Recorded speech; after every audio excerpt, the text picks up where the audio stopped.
Hi, I'm Vaughn Palmer here at the BC Legislature with my colleague Rob Shaw.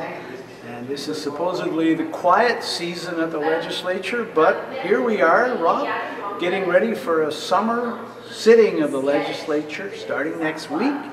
Unexpected, and I guess the thing that jumps out at me is some of the things they're going to be dealing with are things that government could have dealt with in the spring, but it was in no hurry to do so. Yeah, I mean, we've spent a lot of time listening to the government in this room talk about three things that they're now moving on, but for many, many months they said they didn't want to or didn't need to. The issue of transgender rights and the Human Rights Code.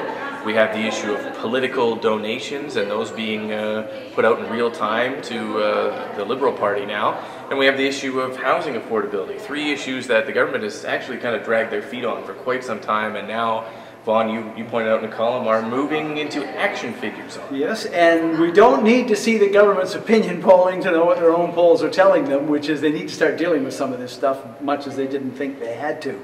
So when the House sits Monday morning, item 1, Rob, is going to be something the New Democrats have lobbied for some time, which is to explicitly recognize the rights of transgendered people in the Human Rights Code. Yeah, this is something that, we've been asking the Attorney General quite a few times, why not do this? I mean, it's not a big change.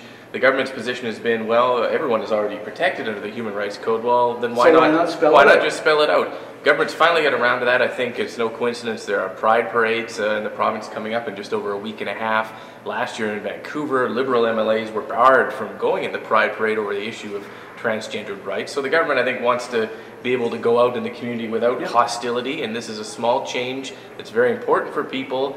Spencer Chandler Herbert of the NDP deserves a lot of credit for pushing that over the years. Yeah, I mean, if you think the opposition never does anything, this one is entirely the creation of one member of the opposition. And to his credit, he appeared with the government at the announcement this week that they were going ahead with it and endorsed it, because his view is he wanted it to happen. If the government's doing the right thing, he's going to give them credit for it. That one should go ahead in a day. The only thing we're really going to watch for, Rob, is whether any of the Liberals vote against it. We're told that at least one of them might.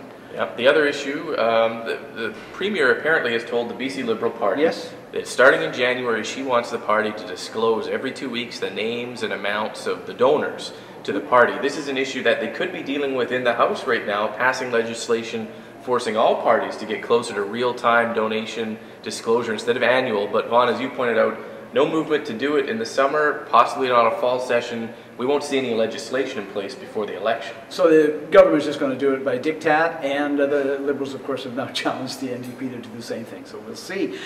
Most of the business of the House when it sits next week, Rob, we're told is going to be housing. We know two of the things they're going to do. One of them is they're going to give the City of Vancouver the power it asked for to collect a special tax on properties, on residences deliberately left vacant.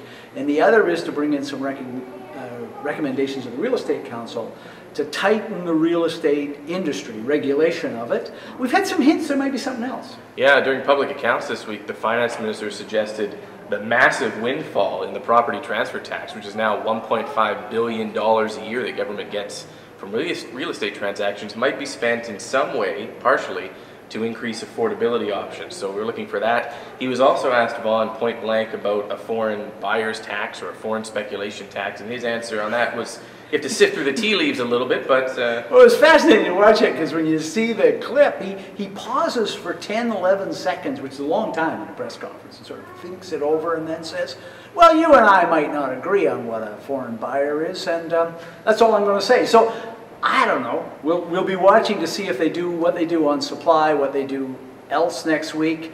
The other question will be, do they wrap it up in just the 4 days the House sits next week?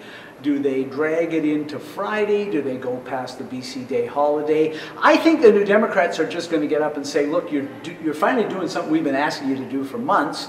We will support it, but we'd just like to note that if you'd listened to us in the spring, this would all be done.